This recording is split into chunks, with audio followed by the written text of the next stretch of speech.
Tennessee Congressman and ER physician Mark Green was in that briefing today. Congressman, great to have you here.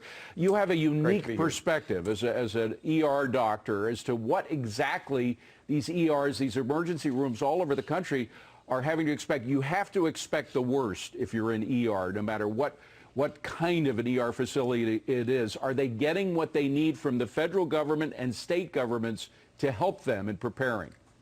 Yeah, absolutely, David. Thanks for having me on the show. You know, our emergency departments from really 9/11 have done disaster preparedness drills. I think they're required to do them every year for their accreditation. So these hospitals are really prepared for this kind of stuff.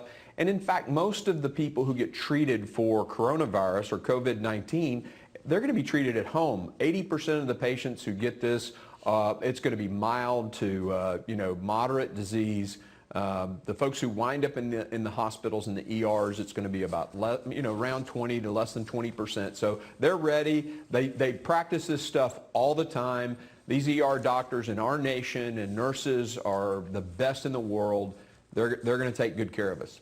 Congressman, when the public and investors hear the number of deaths increasing, the number of new cases increasing, when they hear stuff like that and they don't get anything else in terms of, with the number of cases that were announced and are growing, the good news in terms of the number of people that are actually surviving it without a vaccination, without, other anecdotes and so forth, right?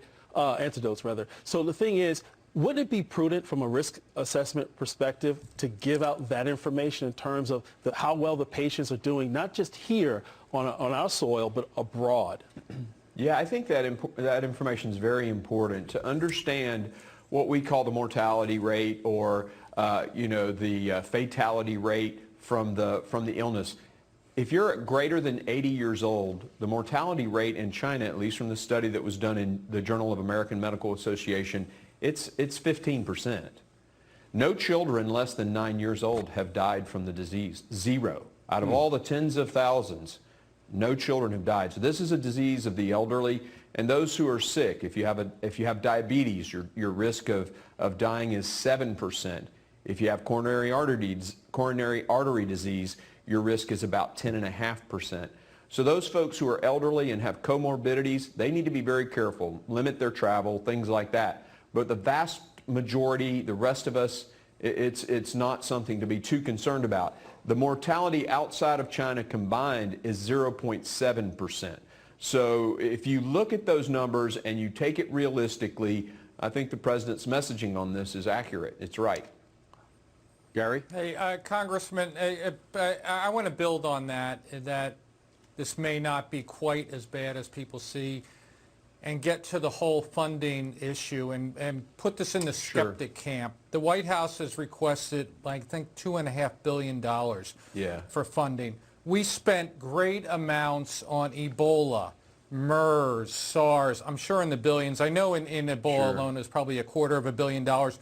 And yet, to my knowledge, we never came up with vaccines or cures for any of these. They just kind of, like the regular flu, they just kind of petered out. People developed immunizations on their own, and people did die, but they just went along, and then interest was lost. So my question to you is all the funding, A, necessary, and B, is it indeed put to good use? So the funding is there to get test kits out there to make sure that, our stockpiles may get we may use up some of the supplies in our strategic healthcare stockpiles, so we're going to have to replenish that stuff. We may need to assist in getting a vaccine developed. I do want to be accurate, though, on Ebola. They did come up with some treatment for that's pretty novel. The MERS is still considered technically uncontained, and SARS is considered by the World Health Organization contained. So there is some need for the money. Now, they're going to criticize the president no matter what he does. I mean, the New York Times is calling this thing the Trump virus. So the left has lost their minds, and everything's Trump's fault. But we do need some money, and we do need to get it going fast to get those test kits out there. Hi, Congressman, member of the loony left here. Thank you so much for joining the program. I always enjoy talking with the loony left. Yeah, we're charming.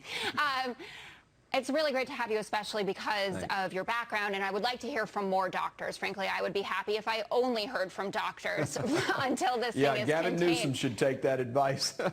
Well, there are plenty of Republicans that are not doctors that are out there talking as well. My question is about the vaccine and our hope for having one. Dr. Fauci from the NIH said it could be up to a year. We heard in New York, actually, that there have been some false starts in getting the vaccine ready, that the testing kits actually aren't decent. But then we have Israel saying that they're going to have a vaccine within weeks. Do you have any perspective on why it might be that our neighbors and our friends over there in Israel could be moving so much faster on this, and when you think that we could possibly have a vaccine?